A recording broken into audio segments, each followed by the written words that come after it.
कभी आपने गौर किया, जब हम कब्र में जाएंगे वहां तो 0 वाट का बल्ब भी नहीं है, वहां तो नाइट बल्ब भी नहीं है, वहां कोई रोशनी अगर मिलेगी तो आपको अपने ईमान से मिलेगी, वहां अगर कोई रोशनी मिलेगी अपने अमल से मिलेगी, अपने किरदार से मिलेगी।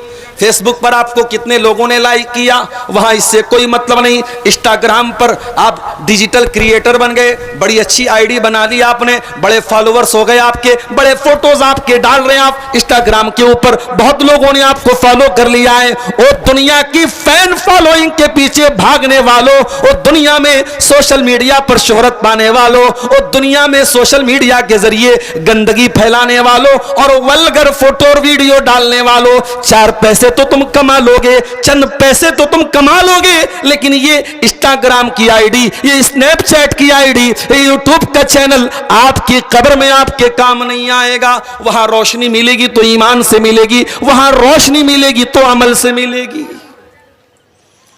अकेला छोड़ के सब लोग चले जाएंगे, लोग मिट्टी देने आएंगे, हाथ छोड़ के चले जाएंगे,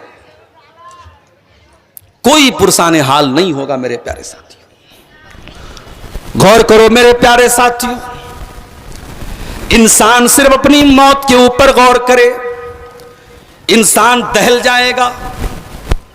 सिर्फ अपनी मौत के ऊपर गौर कर ले इंसान को पता चल जाएगा इंसान की औकात क्या है, इंसान की हैसियत क्या है, इंसान कितना बेबस और कमजोर है। इसीलिए अल्लाह कुरान के 27वें पारे में फरमाता है, फलौला इदा बलगतिल हुल्कुम व अंतुम हीनइज़िन तंजुरून। मेरे बंदो, जब तुम्हारी जान निकलने का टाइम आता है, जब तुम्हारी रूह के निकलने का टाइम आता है और तुम अपनी आंखों से देखते हो कि कोई इंसान दुनिया से मर रहा है, कोई दुनिया से जा रहा है, बाप मर रहा है, बेटा अपनी आंखों से देख रहा है, माँ का इंतकाल हो रहा है, बेटा अपनी आंखों से देख रहा है, शौहर का इंतकाल हो रहा है, बीवी अपने आंखों से देख रही है, व अंतुम हीनइज़िन तंजुरून। देख रहे हो तुम्हारा अपना बिछड़ रहा है, तुम्हारा करीबी दुनिया से जा रहा है, मगर तुम कुछ कर नहीं सकते हो। व नहनु अक़रबु इलैहि मिनकुम वलाकिन ला तुबसिरून। मरने वाला दुनिया से जा रहा है, तुम उसकी चारपाई के पास बैठे हो और तुम्हें यह लगता है कि मेरे बाप का इंतकाल हो रहा है और बाप से सबसे करीब में मैं बैठा हूं, मेरे शौहर का इंतकाल हो रहा है और उससे सबसे करीब में मैं बैठी हूं। ऐ अल्लाह के बंदो, व नहनु अक़रबु इलैहि मिनकुम, तुमसे भी ज्यादा करीब उस मरने वाले के अल्लाह है। अल्लाह तो तुमसे भी ज्यादा करीब है, लेकिन अल्लाह तुमको नजर नहीं आ रहा है। वलाकिन ला तुबसिरून, तुम देख नहीं रहे हो, अल्लाह तो तुमसे भी ज्यादा करीब है। फलौला इन कुंतुम गैर मदीनीन तरजिऊनहा इन कुंतुम सादिकीन। ओ दुनिया वालों, तुम्हें अगर ऐसा लगता है तुम दुनिया में ऐसे ही पैदा हो गए हो। कल मैं इसी झारखंड का एक इलाका है मडरो, वहां एक बहुत बड़ा पार्क है, उसको फॉसिल पार्क बोलते हैं। वहां कुछ हमारे साथी लोग थे, उन्होंने कहा मौलाना चलिए आपको फॉसिल पार्क की सैर करा देते हैं। दोपहर का टाइम था, मैंने कहा चलो भाई खाली है चलते हैं। गए उस पार्क में, तो वहां जो है हजारों साल पहले जो पेड़ थे, हजारों साल पहले वो पेड़ पत्थर बन गए, अल्लाह की कुदरत से पेड़ पत्थर बन गए। उसी को इंग्लिश में फॉसिल कहते हैं, हिंदी में उसको जीवाश्म बोलते हैं। तो उस पार्क में ऐसे पत्थरों को इकट्ठा कर किया गया है, उसको सजाया गया है। तो वहां एक म्यूजियम भी था। म्यूजियम में हम लोग गए तो वहां पे एक फिल्म हमको दिखाई गई, एक डॉक्यूमेंट्री हमको दिखाई गई। तो डॉक्यूमेंट्री में पूरी दुनिया का इतिहास बताया गया कि ये धरती कैसे बनी, ये कायनात कैसे बनी। अब साइंस वाले तो यही बताते हैं कि कायनात में सिर्फ धूल ही धूल थी, अचानक एक बहुत जोरदार धमाका हुआ, जमीन अलग हो गई, सूरज अलग हो गया, मंगल ग्रह अलग हो गया, सारे जितने गैलेक्सीज हैं सब अलग अलग हो गई। साइंस तो यही बोलती है ना, साइंस थोड़ी बोलती है कि अल्लाह ने बनाया है। तो साइंस ये कहते सब कुछ अपने आप हो गया, अपने आप जमीन बन गई, अपने आप आसमान बन गया, अपने आप बारिश होने लगी, अपने आप जानवर पैदा हो गए, डायनासोर पैदा हो गए, फिर दुनिया में बंदर आया, फिर बंदर थोड़ा खड़ा होकर चलने लगा, फिर बंदर से इंसान बन गया, फिर इंसान थोड़ा और तरक्की याफ्ता हो गया। यही साइंस यही बताती। तो मैं वो डॉक्यूमेंट्री देख रहा था तो मुझे कुरान की आयत याद आ गई कि साइंस ये कहती है कि साहब आपके ऊपर कोई शक्ति नहीं, आपके ऊपर कोई ताकत नहीं। कुरान कहता है फलौला इन कुंतुम गैर मदीनीन, ऐ मेरे बंदो अगर तुम्हारे ऊपर कोई शक्ति नहीं है, तुम्हारे ऊपर कोई ताकत नहीं है, तुम्हें कोई बनाने वाला नहीं है, तुम्हें कोई पैदा करने वाला नहीं है, तो तुम मरने वाले को बचा के दिखा लो, तुम उसकी रूह को वापस करके दिखा लो। तरजिऊनहा इन कुंतुम सादिकीन, तुम मरने वाले की जान को वापस पैदा कर दो। नहीं कर सकते, नहीं कर सकते। आज तक दुनिया में मरने के बाद किसी इंसान को जिंदा नहीं किया जा सकता जब तक अल्लाह ताला का हुक्म ना हो। मरने के बाद कोई दोबारा जिंदा। साइंस ने बहुत तरक्की कर ली, साइंस आज तक नहीं समझ पाई कि इंसान मर कैसे जाता है, इंसान की रूह कैसे निकल जाती है। बारिश के मौसम में आप देखते होंगे जब हम लाइट जलाते हैं तो लाइट के आसपास कुछ कीड़े उड़ने लगते हैं, कुछ पतंगे उड़ने लगते हैं। आप जितना भी उनको मना करेंगे वो कीड़े बार बार उस लाइट के आसपास उड़ते रहेंगे, उड़ते रहेंगे, मरते रहेंगे, उड़ते रहेंगे। अल्लाह के नबी फरमाते हो लोगों, मेरी मिसाल और तुम्हारी मिसाल उस इंसान की तरह है जो आग जलाता है, और जैसे ही आग जलाता है फजालल फिराशु वहाज़िही दवाबु तक़उ फिन्नार, तो ये जो पतंगे होते हैं, ये जो कीड़े होते हैं, ये बार बार उस आग में जाने लगते हैं। वो इंसान उन्हें रोकने की कोशिश करता है, उन्हें हटाने की कोशिश करता है, वो मगर पतंगे बार बार उसी आग में जाते हैं। ओ लोगो, मैं अल्लाह का आखिरी नबी बन के आया हूं। अना आखिरुम बिहुजज़िकुम अनिन्नार, मैं तुम्हारी कमर पकड़ पकड़ के तुमको जहन्नम की आग से बचाने आया हूं। व अंतुम तक़तहिमून फीहा, लेकिन फिर भी तुम जहन्नम की आग में जलते चले जा रहे हो। तुम बार बार, मैं तो तुमको जहन्नम की आग से रोकने आया हूं, लेकिन फिर भी तुम जहन्नम की आग में जा रहे हो। अल्लाह के नबी हमें जहन्नम से बचाने के लिए आए थे। मेरे साथी, आपकी जिंदगी की सबसे बड़ी टेंशन यही थी। कभी हमारी आंखों से आंसू निकला है अपने नबी के लिए? कभी हम रोए हैं रात में अपने नबी को याद करके? हमारे नबी हमारे लिए रोया करते थे। सही बुखारी की हदीस है, रात का टाइम था, अल्लाह के प्यारे नबी कुरान पढ़ रहे थे, और कुरान पढ़ते पढ़ते सूरह मायदा की इस आयत पर पहुंचे। हजरत ईसा अलैहिस्सलाम अल्लाह से दुआ करते हैं और कहते हैं, इन तुअज़्ज़िबहुम फ़इन्नहुम इबादुक व इन तग़फ़िर लहुम फ़इन्नका अंतल अज़ीज़ुल हकीम। ईसा अलैहिस्सलाम कहते हैं, अल्लाह अगर तू इनको अजाब देगा तो ये तेरे बंदे हैं, और अगर तू माफ कर देगा तो अल्लाह कौन तेरा हिसाब लेने वाला है, कौन तुझसे पूछने वाला है? तू ताकतवर है, तू हिकमत वाला है। थोड़ी देर के बाद अल्लाह के नबी ने कुरान की दूसरी आयत पढ़ी, जिसमें हजरत इब्राहीम अलैहिस्सलाम अल्लाह से कहते हैं, फमन तबिअनी फइन्नहु मिन्नी वमन आसानी फइन्नका गफूरुर रहीम। ऐ अल्लाह, जो मेरी पैरवी करेगा, जो मुझे फॉलो करेगा, जो मेरे रास्ते पर चलेगा, वो तो मेरी इत्तेबा करने वाला है, वो तो मेरा मानने वाला है। और ऐ अल्लाह, जो मेरी नाफरमानी करेगा तो तू गफूरुर रहीम है, तू माफ कर देना, तू दरगुजर कर देना। अल्लाह के नबी ने सोचा, ईसा अलैहिस्सलाम ने अपनी उम्मत के लिए दुआ मांग ली, इब्राहीम ने अपनी उम्मत के लिए दुआ मांग ली, मेरी उम्मत का क्या होगा? बुखारी के अल्फाज हैं, अल्लाह के रसूल रोने लगे, आंसू बहने लगे, और हाथ उठाया और रोते हुए कहने लगे, अल्लाहुम्मा उम्मती, अल्लाहुम्मा उम्मती, ऐ अल्लाह मेरी उम्मत का क्या होगा, ऐ अल्लाह मेरी उम्मत का क्या होगा? नबी की आंख से आंसू गिरे, और अल्लाह को कोई परवाह ना हो, ऐसा नहीं हो सकता। नबी की आंख से आंसू गिरे, अल्लाह ने फौरन जिब्रील को भेजा। ए जिब्रील, मुझे तो सब पता है, जाओ नबी से पूछो क्यों रो रहे हैं। जिब्रील अमीन आते, मायूब की का या मोहम्मद, अल्लाह के नबी क्यों रो रहे हैं, क्या बात है, आपकी आंखों से आंसू क्यों बह रहे हैं। अल्लाह के नबी फरमाते हैं, ऐ जिब्रील, मैं अपनी उम्मत के गम में रो रहा हूं, मैं अपनी उम्मत की टेंशन में रो रहा हूं, मेरी उम्मत का कयामत के दिन क्या होगा। अल्लाह ने फरमाया, ऐ जिब्रील, जाओ मेरे नबी को बता दो, मेरे नबी से कह दो, इन्ना सनुर्दी का फी उम्मती का वला नसू का। ऐ मेरे हबीब, ऐ मेरे आखिरी नबी, आपकी उम्मत के बारे में आपको टेंशन लेने की जरूरत नहीं है, आपको परेशान होने की जरूरत नहीं है। ऐ नबी, हम आपकी उम्मत के बारे में आपको खुश कर देंगे, आप परेशान ना हो। यह थी नबी की टेंशन। सलाम उस पर जो उम्मत के लिए रातों को रोता था, सलाम उस पर जो फर्शे खाक पर जाड़े में सोता था, सलाम उस पर के जिसके घर में चांदी थी न सोना था, सलाम उस पर के टूटा बोरिया जिसका बिछौना था। हमें तो वो नबी मिले हैं मेरे प्यारे साथी, उस नबी को टेंशन भी रहती तो अपनी उम्मत की टेंशन रहती थी।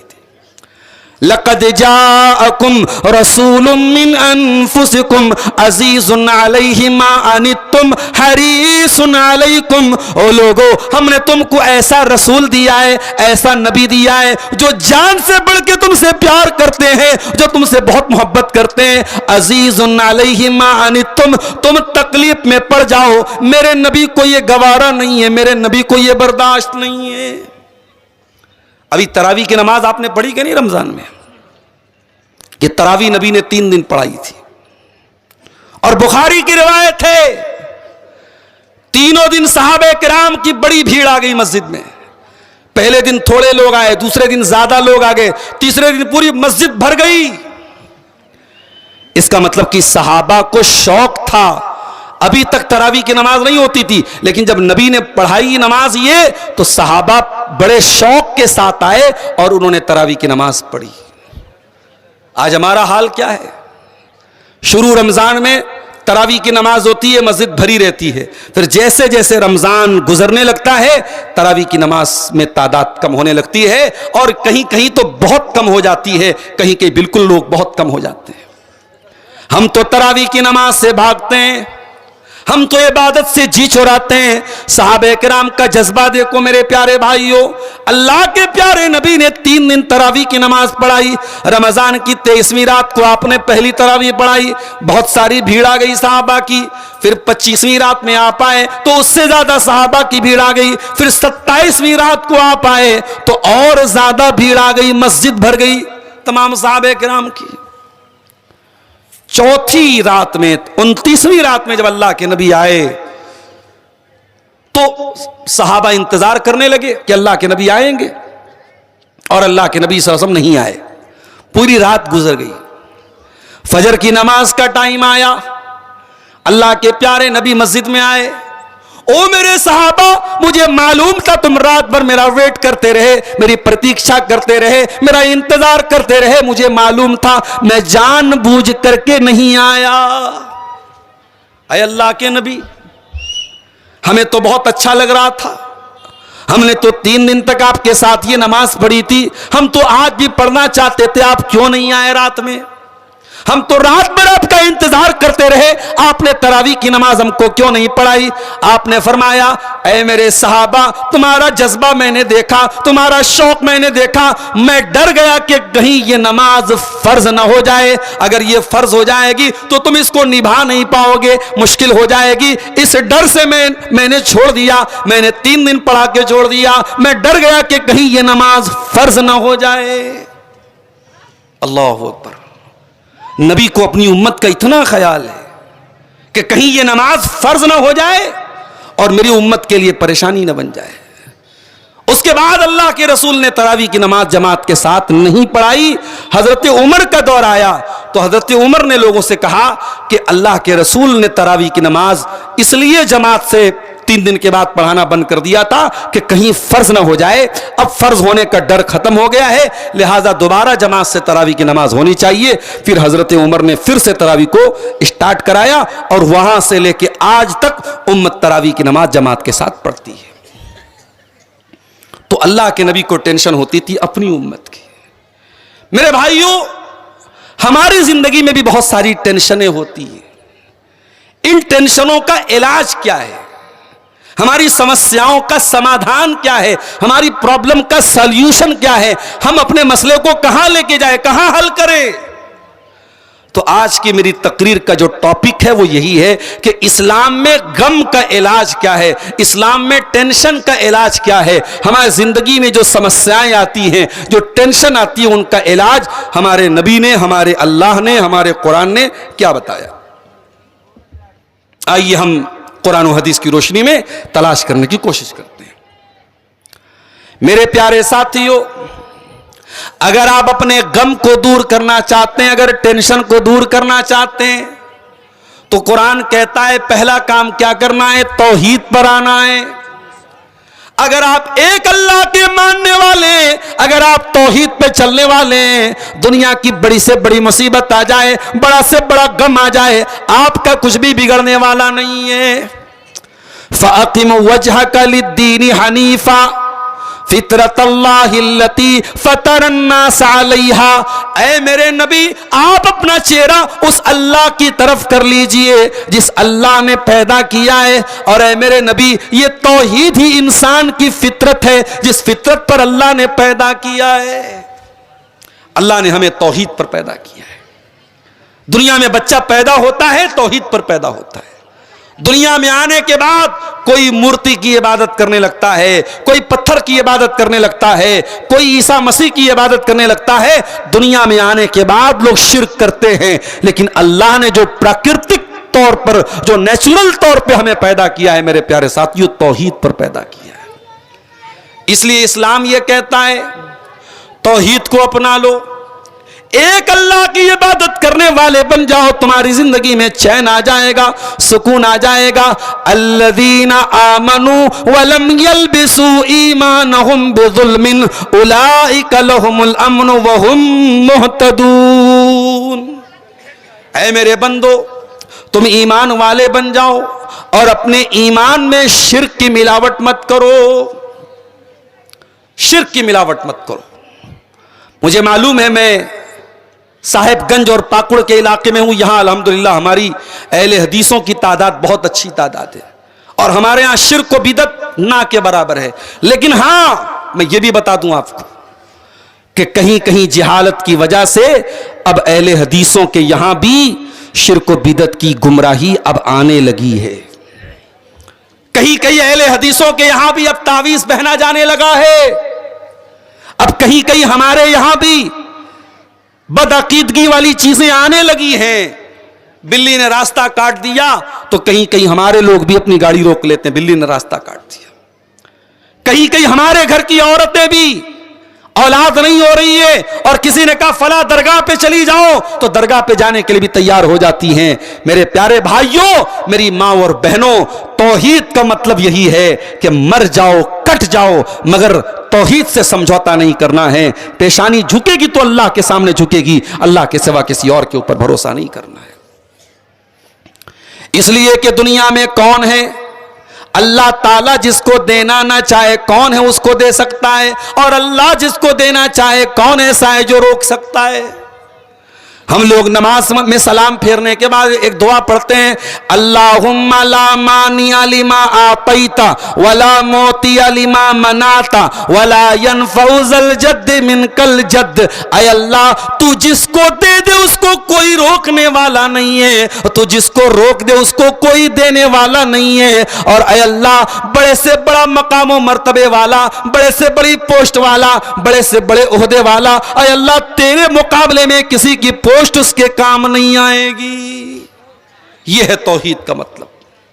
अगर टेंशन दूर करना है जिंदगी से तो तौहीद पर आ जाओ मेरे प्यारे साथियों। याकूब अलैहिस्सलाम को देखो, उनका बेटा यूसुफ अलैहिस्सलाम अपने भाइयों की साजिश का शिकार हो गया। भाइयों ने ले जाके कुएं में डाल दिया। याकूब अलैहिस्सलाम को पता था मेरा बेटा जरूर एक दिन वापस आएगा। मेरे बच्चे ने ख्वाब देखा था कि 11 सितारे मुझको सजदा कर रहे हैं, सूरज मेरे आगे सजदा कर रहा है, चांद मेरे आगे सजदा कर रहा है। याकूब अलैहिस्सलाम को पता था कि जरूर मेरे बेटे का ख्वाब पूरा होगा। यूसुफ अलैहिस्सलाम लापता हो गए। याकूब अलैहिस्सलाम अपने बच्चे को याद करके रोने लगते हैं और कहते हैं, या असफा अला यूसुफ, हाय मेरा यूसुफ, हाय मेरा यूसुफ। लोग कहने लगते हैं, ऐ याकूब अलैहिस्सलाम क्यों याद करते हो यूसुफ को, क्यों याद करते हो यूसुफ को? यूसुफ को याद कर करके कहीं खत्म ना हो जाना, कहीं हलाक ना हो जाना। हजरत याकूब अलैहिस्सलाम कहते हैं, इन्नमा अश्कू बस्ती व हुज़नी इलल्लाह। ऐ अल्लाह मैं शिकवा करता हूं तो तेरी बारगाह में करता हूं, ऐ अल्लाह मैं आंसू बहाता हूं तो तेरे आगे बहाता हूं। इसलिए मेरे प्यारे साथियों, अगर टेंशन को दूर करना है तो तौहीद वाले बन जाओ, एक अल्लाह के ऊपर ईमान रखने वाले बन जाओ। जिस इंसान की जिंदगी में तौहीद होगी वो बड़ी से बड़ी टेंशन का सामना कर सकता है। और ये भी याद रखो, तौहीद का अपोजिट है शिर्क, और शिर्क एक ऐसा पाप, एक ऐसा गुनाह है जो अल्लाह कभी माफ नहीं करेगा। इन्नल्लाह ला यगफिरु अन युशरका बिही व यगफिरु मा दूना ज़ालिका लिमन यशा। मेरे बंदो, हम शिर्क को माफ नहीं करेंगे। शिर्क से छोटा कोई गुनाह करके आओगे माफ कर देंगे, शिर्क माफ होने वाला नहीं है। अल्लाह ताला शिर्क को माफ नहीं करेगा। और यह भी याद रखो, अगर कोई शिर्क की हालत में मर गया, हमारा अपना बाप ही क्यों ना हो, अपनी मां ही क्यों ना हो, हम उसके लिए मगफरत की दुआ भी नहीं कर सकते। मा काना लिन्नबिय्य वल्लज़ीना आमनू अन यस्तगफिरू लिल मुशरिकीना वलौ कानू उली कुर्बा। ऐ नबी, आपको भी अधिकार नहीं है, ऐ मुसलमानों तुमको भी अधिकार नहीं है कि कोई शिर्क की हालत में मर जाए और तुम उसके लिए मगफरत की दुआ करो। किसी मुशरिक के लिए मगफरत की दुआ करने की इजाजत नहीं है आपको। मेरे प्यारे साथी, अल्लाह के नबी को एक मरतबा अपनी मां की याद आई। आपने मां को 5 साल की उम्र में खो दिया था, 6 साल की उम्र। अल्लाह के नबी को मां का प्यार नहीं मिल पाया। 6 साल की उम्र में आपकी मां का इंतकाल हो गया। आपने दुनिया को मां का मर्तबा बताया, दुनिया को मां का मकाम बताया, मगर मां की सेवा करने का, मां की खिदमत करने का मौका अल्लाह के नबी को नहीं मिल पाया।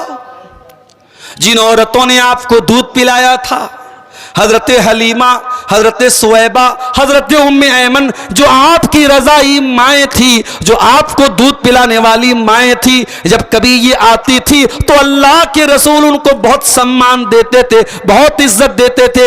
एक मर्तबा हजरत हलीमा आ जाती हैं, अल्लाह के नबी अपनी रजाई माँ को ये देख लेते हैं कि हलीमा आई हैं। अल्लाह के नबी अपनी चादर उतार के बिछा देते हैं, अम्मा हलीमा आ जाओ, मेरी चादर पे बैठ जाओ, ये आपके बेटे की चादर है। इतनी मोहब्बत करते थे अल्लाह के नबी।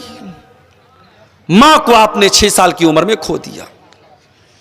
अब जाहिर है 6 साल का बच्चा अपनी मां से जुदा हो जाए तो जिंदगी के हर मोड़ पर उसको मां की याद आती है। एक मर्तबा अल्लाह के नबी को अपनी मां की बहुत याद आई। आप साहबे किराम को लेके अपनी मां की कब्र पे जाते हैं, मां की कब्र को देखते हैं, मां की ममता याद आ जाती है, मां का प्यार याद आ जाता है, मां का गम याद आ जाता है। अल्लाह के नबी रोने लगते हैं और इतना रोते हैं, हदीस के अल्फाज हैं कि आपके आसपास जितने सहाबा थे, अपने नबी को रोता हुआ देख के सारे सहाबा भी रोने लगते हैं। फिर आपने रोते हुए फरमाया, हो लोगो, मैंने अल्लाह से इजाजत मांगी थी कि मैं अपनी मां की मगफरत की दुआ करना चाहता हूं, फलम युज़न ली, अल्लाह ने मुझको इजाजत नहीं दी, क्योंकि मां तौहीद पर नहीं थी, मां अपने बाप दादा के मजहब पर थी, शिर्क पर थी, इसलिए अल्लाह ने मां की मगफरत की दुआ की इजाजत भी नहीं दी। फिर मैंने अल्लाह से इजाजत मांगी, ऐ अल्लाह तू मुझे मां की कब्र के पास जाने दे। अल्लाह ने मुझे मां की कब्र पे जाने की इजाजत दी। इसलिए ऐ लोगों, तुम भी कब्रिस्तान जाया करो, वहां जाने से आखिरत की मौत की याद आती है। ये अल्लाह के रसूल की हदीस है। पता ये चला कि अल्लाह के नबी भी अपनी मां की मग़फ़िरत की दुआ करने की इजाजत आपको नहीं मिली। क्यों? क्योंकि अल्लाह ताला के यहां शिर्क एक ऐसा पाप है, एक ऐसा गुनाह है जो माफ नहीं किया जाएगा, और शिर्क करने वाला अगर दुनिया से चला गया उसी हालत में, तो उसकी मग़फ़िरत की दुआ भी मेरे भाइयों आप नहीं कर सकते। सोचो मेरे प्यारे साथियों, कितनी बड़ी बदनसीबी की बात है, एक इंसान की मां का इंतकाल हो जाए, एक इंसान के बाप का इंतकाल हो जाए, और वो जब दुआ के लिए हाथ उठाए तो अपने बाप के लिए दुआ न कर पाए, अपनी मां के लिए दुआ न कर पाए। ये इतना बड़ा गुनाह है मेरे प्यारे साथियों। इसलिए हर हाल में अपने दामन को शिर्क से बचाना, कोई ऐसा काम मत करना जो शिर्क हो, अल्लाह की जात में किसी को शरीक मत करना, अल्लाह का अधिकार किसी और को मत देना मेरे प्यारे साथी। अभी एक वीडियो मैंने देखा, एक बच्चा था, जवान लड़का था, अपनी मां को चूम रहा था। जवान लड़का अपनी मां का पैर चूम रहा था, और ऐसे अंदाज से चूम रहा था, ऐसा लग रहा था मां के आगे सजदा कर रहा है। ये अमल भी ठीक नहीं है मेरे प्यारे साथियों। मां का सम्मान करने की इजाजत इस्लाम ने दी है, लेकिन मां का पैर चूमना और ऐसे अंदाज में चूमना, ऐसा लगे कि आप मां को सजदा कर रहे हैं, इस बात की इस्लाम में इजाजत नहीं है। व अन्नल मसाजिद लिल्लाहि फला तदऊ मअल्लाहि अहदा। ऐ लोगों, कान खोल करके सुन लो, सजदा करना सिर्फ अल्लाह के लिए जायज है, किसी और के आगे सजदा नहीं कर सकते। अभी रमजान में मैं कर्नाटक में था, गुलबर्गा शहर में था। वहां एक बहुत बड़ी कब्र है, मजार है, दरगाह है, उसको बोलते बंदा नवाज। जैसे अजमेर की जो दरगाह है उनको बोलते गरीब नवाज, ऐसे ही गुलबर्गा की जो दरगाह है उसको बोलते बंदा नवाज। बंदा नवाज का मतलब बंदों को देने वाला। उनका ये अकीदा है कि ये जो बाबा हैं सबको देते हैं। तो वहां जो बंदा नवाज के मानने वाले हैं, तो वो अपनी दुकानों का नाम लिखते हैं केबीएन। केबीएन का मतलब क्या है? खाजा बंदा नवाज। तो हमारे अहले हदीस भाई भी तो एक से एक मजेदार होते हैं। तो एक अहले हदीस भाई ने कहा कि ये केबीएन का मतलब मालूम है मौलाना? मैंने कहा क्या मतलब है इसका? तो बोले इसका मतलब है कोई भरोसा नहीं। केबीएन, कोई भरोसा नहीं। और जो लोग लिखते केजीएन, तो केजीएन का मतलब कोई गारंटी नहीं। वो तो ये मतलब ले रहा है खाजा गरीब नवाज, मगर हमारे अहले हदीस भाई उसकी फुल फॉर्म क्या बनाए? कोई गारंटी नहीं। अच्छा, कुछ लोग लिखते हैं वाई केजीएन, या खाजा गरीब नवाज, तो उसकी उन्होंने क्या बनाया? यकीनन कोई गारंटी नहीं। तो ये है, ये अकीदा हमारा है, अल्लाह तबारक व तआला के सिवा कोई हमारा गरीब नवाज नहीं है, कोई बंदा नवाज नहीं है, कोई दस्तगीर नहीं है मेरे प्यारे साथी। आज उम्मत को कहां लेके चले गए मेरे भाइयों? इन बुजुर्गों की कब्रें बना के उनके ऊपर सजदा किया जा रहा है, चादर चढ़ाई जा रही है, औरतों का रेला लगा हुआ है, औरतों की लाइन लगी है। कान खोल के सुन लो मेरे प्यारे साथियों, दुनिया का सबसे बड़ा पाप शिर्क है। इन्न शिर्क लज़ुल्मुन अज़ीम। अगर टेंशन से बचना है, अगर गम से बचना है, अगर परेशानी से बचना है, तो सबसे पहले शिर्क से बचना पड़ेगा। अपने दामन को शिर्क से बचाना होगा। तो ये पहली चीज होगी। इस्लाम में गम का इलाज क्या है? तौहीद को अपना लीजिए मेरे प्यारे साथियों। दूसरी चीज, अभी रमजान का महीना गुजरा, कभी आपने गौर किया रमजान हमें क्या सिखाने आया था? माफ करना, हमने रमजान का सही मतलब नहीं समझा। रमजान आया, हमने क्या समझा कि रमजान आ गया, भूखे रहने का महीना आ गया, प्यासे रहने का महीना आ गया, 13-13 घंटे 14-14 घंटे भूखा रहना पड़ेगा। हो लोगों, रमजान भूखे रहने का नाम नहीं है, रमजान प्यासे रहने का नाम नहीं है। रमजान का असल मकसद क्या है? अब अल्लाह से पूछते हैं। अल्लाह फरमाता है, या अय्युहल्लज़ीना आमनू कुतिबा अलैकुमुस्सियामु कमा कुतिबा अलल्लज़ीना मिन क़ब्लिकुम लअल्लकुम तत्तकून। ऐ ईमान वालो, ये रमजान का रोजा इसलिए इसलिए फर्ज किया गया है ताकि तुम अल्लाह से तकवा वाले बन जाओ, अल्लाह का तकवा तुम्हारे अंदर पैदा हो जाए, अल्लाह का डर पैदा हो जाए। पता ये चला रमजान हमें तकवा सिखाने आया था। हो लोगों, 1 महीना रोजा रखने के बाद हम सब अपने गिरेबान में झांके कि 1 महीना रोजा रखने के बाद अगर हमने तकवा नहीं सीखा, अगर हमने अल्लाह का डर नहीं सीखा तो हमने क्या सीखा मेरे भाइयों? रमजान हमारा वजन कम करने के लिए नहीं आया था, रमजान हमें भूखा रखने के लिए नहीं आया था, रमजान हमें तकवा सिखाने आया था। और जानना चाहते हो तकवा क्या है? आओ मैं आपको एग्जाम्पल देता हूं तकवा किसको कहते हैं। अभी तो रमजान फरवरी और मार्च में आ गया ना। अभी ये 6-7 साल पहले, 10 साल पहले ये रमजान अप्रैल में आता था, मई में आता था, तब भी हम रोजा रखते थे। अब ये फरवरी में आ गया, मौसम थोड़ा अच्छा हो गया, तब भी हमें रोजा रखना है। और 2030 में जो रमजान आएगा उसमें 2 बार रमजान आएगा, एक बार जनवरी में आएगा, एक बार दिसंबर में आएगा, तब भी हम रोजा रखेंगे। सर्दी का मौसम रहेगा, आसान रहेगा रोजा रखना, तब भी हम रोजा रखेंगे। अब मान लो गर्मी का रोजा है, गर्मी का मौसम है और आप रोजे की हालत में, आपने जोहर की नमाज पढ़ने के लिए वजू बना रहे हैं आप, और वजू बनाने के लिए आपने कुल्ली करने के लिए पानी मुंह में डाला, पानी मुंह में गया। सुबह 4 बजे आपने सहरी खाई है और तब से आपने पानी नहीं पिया है, बिल्कुल हलक सूख करके कांटा बन चुका है। आपने पानी मुंह में डाला, हलक की डिमांड है कि हमको पानी पिला दो, पानी मुंह के अंदर गया है। अगर पानी थोड़ा सा हलक में गिर जाए तो कोई कैमरा तो नहीं लगा है जो रिकॉर्ड कर ले, कोई देखने वाला तो नहीं है जिसको पता चल जाए। मगर गौर करो मेरे साथियों, एक मुसलमान अपना रोजा नहीं तोड़ता है। गर्मी है, प्यास लग रही है, पानी मुंह के अंदर गया है, 2-4 बूंदे अगर पानी की हलक के अंदर गिरा ले कोई देखने वाला नहीं है, मगर मुसलमान कुल्ली करता है, पानी मुंह में डाल करके बाहर निकाल देता है। इसी का नाम तकवा है मेरे साथियों।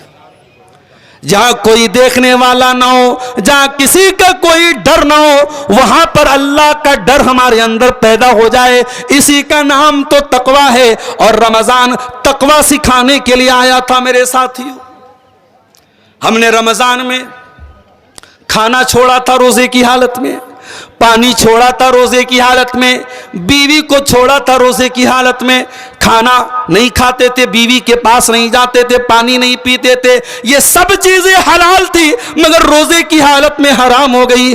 पता ये चला कि रोजा रख करके अल्लाह ताला हमें ये सबक सिखा रहा है, ऐ मेरे बंदे, अगर तू 14 घंटे मेरे कहने पर तू खाना छोड़ सकता है, पानी छोड़ सकता है, तो ऐ मेरे बंदे तू हराम चीजों को क्यों नहीं छोड़ सकता है।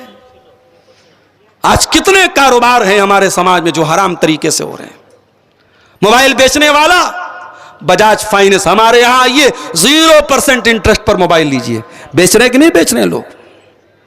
और मना करो तो जवाब क्या देते? मौलाना धंधा करना है हमको, हम नहीं बेचेंगे फाइनेंस पर, हमारी दुकान नहीं चलेगी। लोग कैश में नहीं खरीदते हैं, लोग नगद नहीं खरीदते, हमें फाइनेंस पर बेचना हमारी मजबूरी है। हराम को मजबूरी बना लिया आपने। जिस नबी ने कहा था कि सूद का खाना हराम है, सूद का खिलाना हराम है, और सूद की गवाही देना हराम है, और सूद को लिखना हराम है, और तू बैठ करके दुकान पर बजाज फाइनेंस के जरिए, सूद के जरिए तू सामान बेच रहा है। यह बात याद रखो मेरे साथियों, किस्तों पर कोई सामान खरीदना बेचना इस्लाम में हराम नहीं है, मगर ये जो बैंकों के थ्रू और फाइनेंस कंपनियों के थ्रू जो फाइनेंस हो रहा है ये हराम है। और क्यों हराम है? क्योंकि उसमें सूद शामिल है। अगर आपने बजाज फाइनेंस से कोई सामान लिया और महीने की जो तारीख, ईएमआई की तारीख, अगर टाइम से आपने ईएमआई का पेमेंट नहीं किया, अगले दिन फौरन पेनाल्टी लगेगी, फौरन फाइन लगेगी। ये जो पेनाल्टी लग रही है यही सूद है, यही इंटरेस्ट है, यही हराम है। लिहाजा उसका काम करना भी हराम है। आपने हराम को मजबूरी बना लिया। मेरे प्यारे साथियों, तकवा का मतलब यही है, हराम का मौका मिल रहा है, हराम का चांस मिल रहा है, मगर हराम चीजों से अपने दामन को बचा लिया जाए, इसी का नाम तो तकवा है। और 1 महीना का रोजा रख करके हमने तकवा को सीखा है। अगर 1 महीने का रोजा रखने के बाद आज कलियाचक के बाजारों में मुसलमान लड़कियां बेपर्दा घूम रही है, अगर आज पाकुड़ की मार्केट में मुसलमान लड़के नजरबाजी कर रहे हैं, आज साहिबगंज की मार्केट में अगर बेपर्दगी और बेहयाई हो रही है, इसका मतलब यह हुआ कि हमने 1 महीने के रोजे से कुछ नहीं सीखा मेरे भाइयों। तकवा, तकवा कहते किसको हैं? हजरत उमर फारूक रजी अल्लाह ताला अन्हु एक मर्तबा हजरत उबई बिन काब से पूछते हैं, अरे उबई बिन काब, तकवा किसको कहते हैं? हजरत उबई बिन काब ने कहा, अरे अमीरुल मोमिनीन, हल मररत बितरीक़िन ज़ाति शौका, क्या आपका गुजर कभी ऐसे रास्ते से हुआ है जहां कांटेदार झाड़ियां हो, जहां कांटेदार रास्ते हो? हजरत उमर ने कहा, हुआ तो है। कहा कि ऐसे रास्ते से अगर आपको गुजरना होगा, कैसे गुजरेंगे आप? हजरत उमर ने कहा, मैं कपड़े को समेट लूंगा, दामन को बचा लूंगा और दामन को बचा बचा के रास्ता तय करूंगा।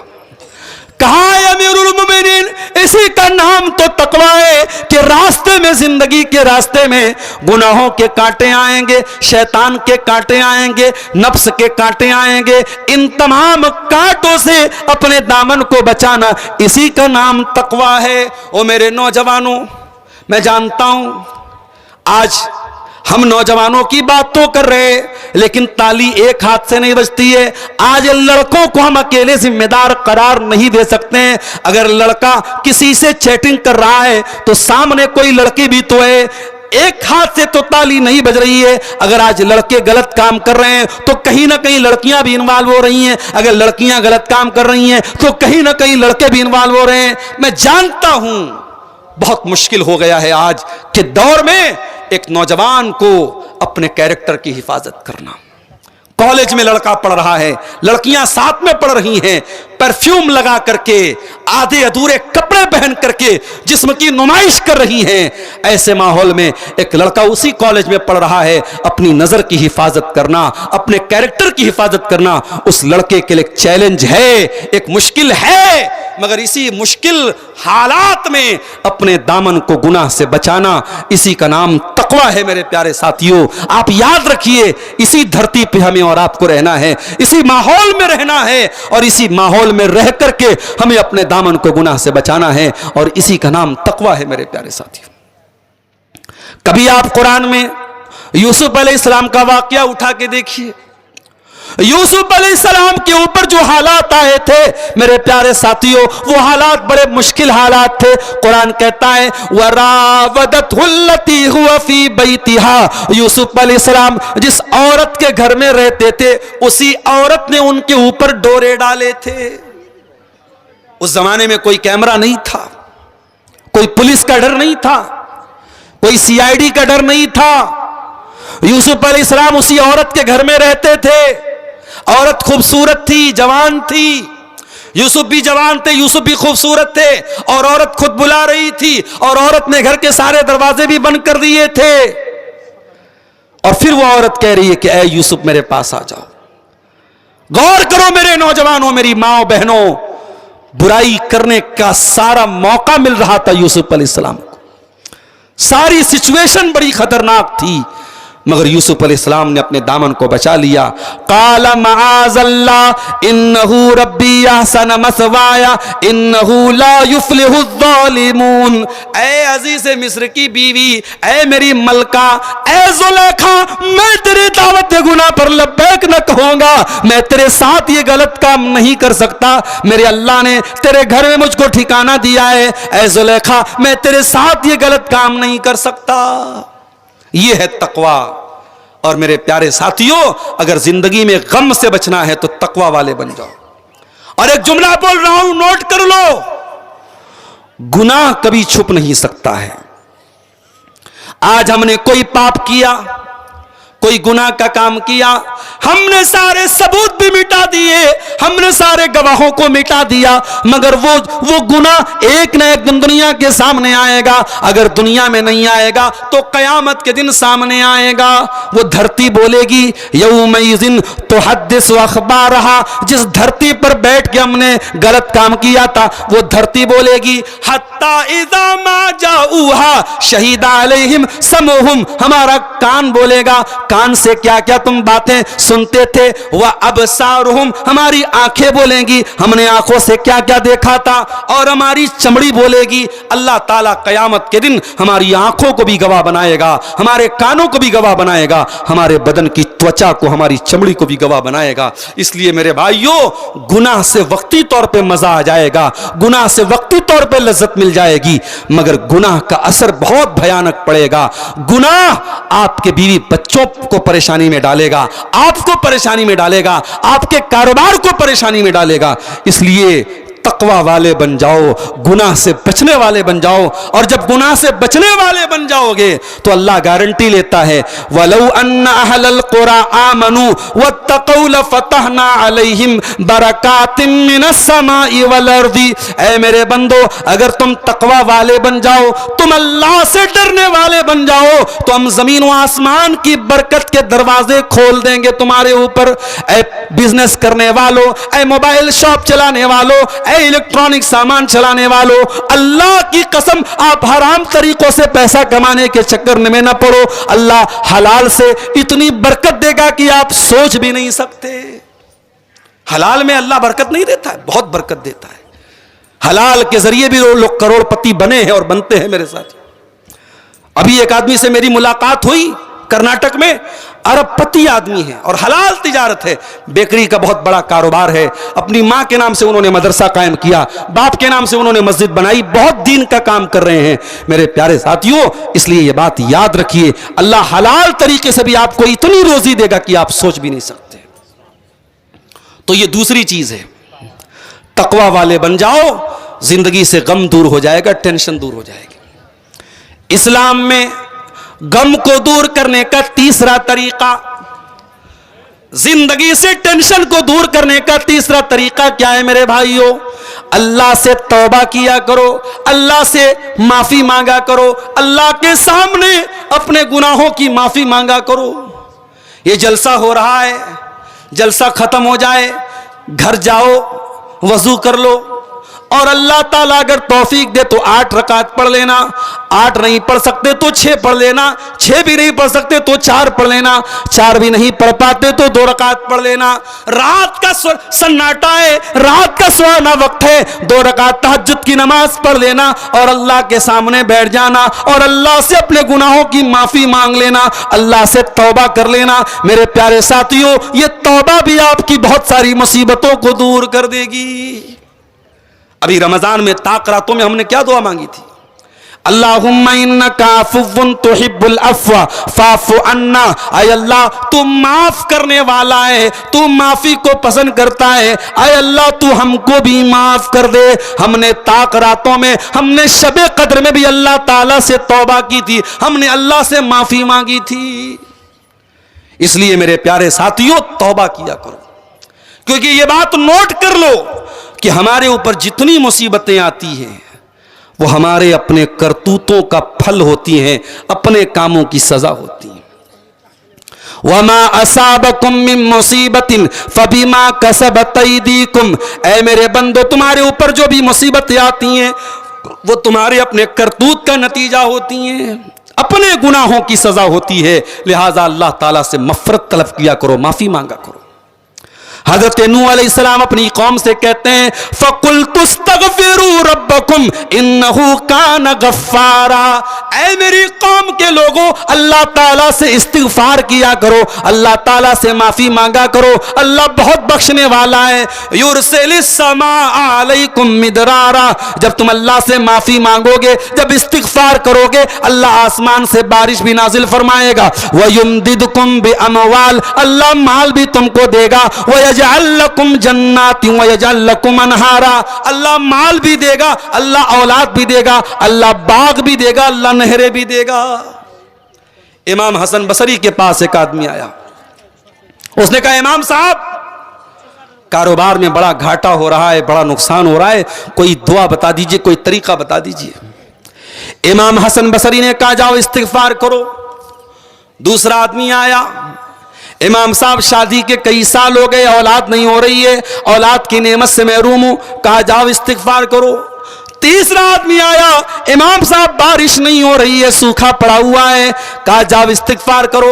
चौथा आया, इमाम साहब मेरे खेत में पैदावार नहीं हो रही है, मेरे पेड़ों में फल नहीं आ रहा है, कहा जाओ इस्तिगफार करो। लोगों ने कहा ऐ इमाम हसन बसरी क्या बात है, हर मसले का एक ही हल बता रहे हैं, हर मरज की एक ही दवा बता रहे हैं। कहा वो लोगों, ये दवा मैं नहीं बता रहा हूं, ये दवा कुरान बता रहा है, ये कुरान के 29वें पारे में अल्लाह बता रहा है, फकुल्तुस्तगफिरू रब्बकुम इन्नहु काना गफ्फारा युरसिलिस समा अलैकुम मिदरारा। इस्तिगफार से बहुत सारी मुसीबतें मेरे प्यारे साथियों दूर हो जाएंगी। तो इस्लाम में गम का यह तीसरा इलाज है कि हम अल्लाह ताला से तौबा और इस्तिगफार करें। चौथी चीज, अल्लाह का जिक्र किया करो, अल्लाह को याद किया करो, उठते बैठते चलते फिरते अल्लाह का नाम लिया करो। सुभान अल्लाह, अल्हम्दुलिल्लाह, ला इलाहा इल्लल्लाह, अल्लाहु अकबर पढ़ते रहा करो। घर में जाओ बिस्मिल्लाह पढ़ के जाओ, घर से बाहर निकलो बिस्मिल्लाह ही तवक्कलतु अलल्लाह पढ़ के निकलो। खाना खाओ तो अल्लाह का नाम लेके खाना खाओ, खाना खाने के बाद अल्लाह का शुक्र अदा करो। अगर आपकी जिंदगी में अल्लाह का जिक्र है तो आप कभी परेशान नहीं हो सकते हैं मेरे साथियों। अल्लाह के प्यारे नबी फरमाते हैं कि अल्लाह ताला कहता है अना इंदा ज़न्नी अब्दी बी व अना माहू इज़ा ज़करनी, मैं अपने बंदे के साथ होता हूं। मेरा बंदा जब भी मुझको याद करता है मैं अपने बंदे के साथ होता हूं। अगर मेरा बंदा अकेले में मुझको याद करता है तो मैं भी अपने नफ्स में उसको याद करता हूं। अगर मेरा बंदा किसी महफिल में मुझको याद करता है मैं उससे अच्छी महफिल में उसको याद करता हूं। अगर मेरा बंदा एक बित्ता मेरे करीब आता है मैं एक हाथ उसके करीब आता हूं। अगर मेरा बंदा एक हाथ मेरे करीब आता है मैं एक गज उसके करीब आता हूं। मेरा बंदा चल के मेरे पास आता है मैं दौड़ के उसके पास आता हूं। अल्लाह बहुत करीम है मेरे प्यारे साथी। ये एहसास अपने अंदर पैदा कर लो कि अल्लाह हमारे साथ है। हिंदुस्तान के मौजूदा हालात और हमारे कौम के जो हालात हैं, हमें यह बात याद रखनी चाहिए कि अगर हमारे दिल में यह एहसास है कि अल्लाह हमारे साथ है तो अल्लाह जरूर हमारी मदद करेगा। मेरे प्यारे साथी, याद करो अल्लाह के नबी जब गारे सौर में थे, अल्लाह के प्यारे नबी जब गारे सौर में थे अपने अबू बकर सिद्दीक के साथ, अपने दोस्त के साथ, कुरान कहता है इल्ला तंसुरुहु फकद नसरहुल्लाहु इज़ अखरजहुल्लज़ीना कफरू सानी अस्नैनि इज़ हुमा फिल गार इज़ यक़ूलु लिसाहिबिही ला तहज़न इन्नल्लाहा माना। याद करो जब मेरा नबी गार में था और मेरे नबी के साथ उनके दोस्त भी थे, और जब उनके दोस्त ने कहा कि ऐ अल्लाह के नबी, ऐ अल्लाह के नबी हमारा क्या होगा, यहां तो दुश्मन बिल्कुल करीब आ चुका है, तो अल्लाह के नबी अपने दोस्त से कह रहे थे ला तहज़न इन्नल्लाह माना, अल्लाह हमारे साथ है, अल्लाह हमारे साथ है। अगर आप अल्लाह वाले हैं अल्लाह आपके साथ रहेगा। मेरे प्यारे साथियों, यह अकीदा बना लो, यह सोच बना लो, यह मेंटालिटी बना लो कि अल्लाह हमारे साथ है। यह सोच अगर बन गई तो इंशाअल्लाह कभी मायूस नहीं होगे मेरे प्यारे साथियों। और यह भी याद रखो अल्लाह के लिए कोई चीज इम्पॉसिबल नहीं है। अभी एक सवाल आया मेरे पास कि हमारे यहां चांद अलग निकलता है, सऊदी अरब में चांद अलग निकलता है। सऊदी अरब में एक दिन पहले ईद होती है, हमारे यहां एक दिन बाद ईद होती है। तो जब हम ताक रातों में जागते हैं तो सऊदी अरब में लोग नहीं जागते, जब वहां जागते हैं तो हम नहीं जागते हैं। तो एक साथ अलग अलग जगह पे ताक रात कैसे हो सकती है? अगर लैलतुल कद्र है तो एक ही टाइम होगी, सऊदी अरब में अलग लैलतुल कद्र और इंडिया में अलग लैलतुल कद्र कैसे होगी? तो मैंने समझाने के लिए एक मिसाल दी। मैंने कहा अच्छा ये बताओ कि अल्लाह के रसूल फरमाते कि जब सूरज डूबता है तो अल्लाह के अर्श के आगे सजदा करता है। यह अल्लाह के नबी की सही हदीस है कि सूरज जब डूबता है तो अल्लाह के अर्श के आगे सजदा करता है।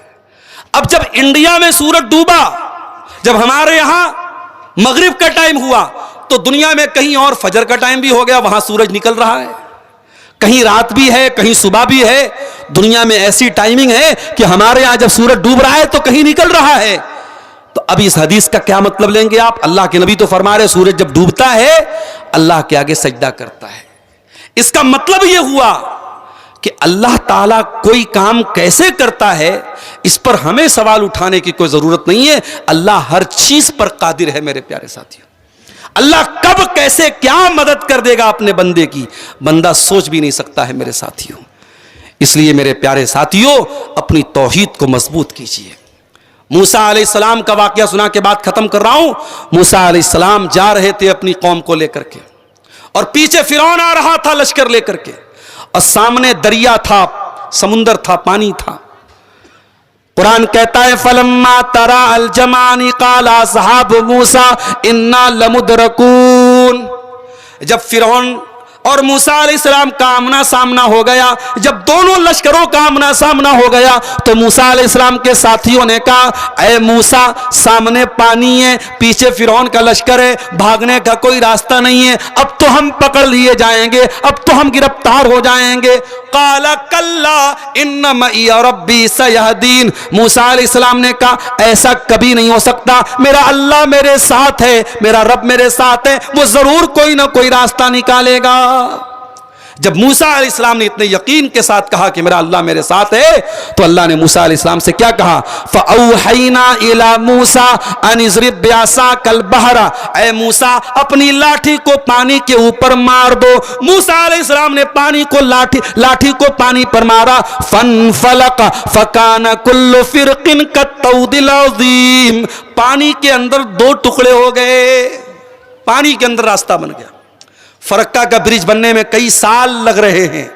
आज एक समुंदर के ऊपर एक ब्रिज बनने में करोड़ों की लागत लगती है और यहां अल्लाह ने एक लाठी के जरिए समंदर में ब्रिज बना दिया, रास्ता बना दिया, दोनों तरफ का पानी रुक गया और उसी रास्ते पर मूसा अलैहिस्सलाम अपने साथियों को लेकर चले गए। मेरे प्यारे साथियों अगर हमारी जिंदगी में अल्लाह तबारक व तआला की जात पर तवक्कुल होगा, अल्लाह की तौहीद होगी तो इंशाअल्लाह हमें कोई गम और कोई टेंशन नहीं होगी। मौजू बहुत वसी था और भी पहलू थे लेकिन हमारे बुजुर्ग हमारे मोहतरम शेख बदरुद्दोजा साहब तशरीफ ला चुके हैं। मैं अपनी बात को यहीं पर ख़त्म करते हुए अल्लाह से दुआ करता हूँ रब्बुल आलमीन हर गम और हर टेंशन से हम सब की हिफाजत फरमाए। अल्लाह ताला हमें तौहीद पर कायम रखे। मेरे भाइयों आप हजरात इस मस्जिद के लिए चंद मिनट में आपके सामने बैठा हूं, आप आइए और आगे बढ़ करके कुछ इस मस्जिद के लिए आप ताउन करते हुए जाइए। अल्लाह ताला आप सबके इस नेकी को कबूल फरमाए। मैं बस 5 मिनट आपके सामने बैठा हूं, इस 5 मिनट के अंदर जो मुख्तसर आप अल्लाह की राह में जो भी दान दे सकते हैं, चंदा दे सकते हैं अल्लाह के इस घर के लिए देते हुए जाएं। अल्लाह ताला आपके सबके ताउन को कबूल फरमाए और इस मस्जिद की तामीर को हम सबको जल्द से जल्द मुकम्मल करने की तौफीक अता फरमाए। आइए आइए जल्दी आइए।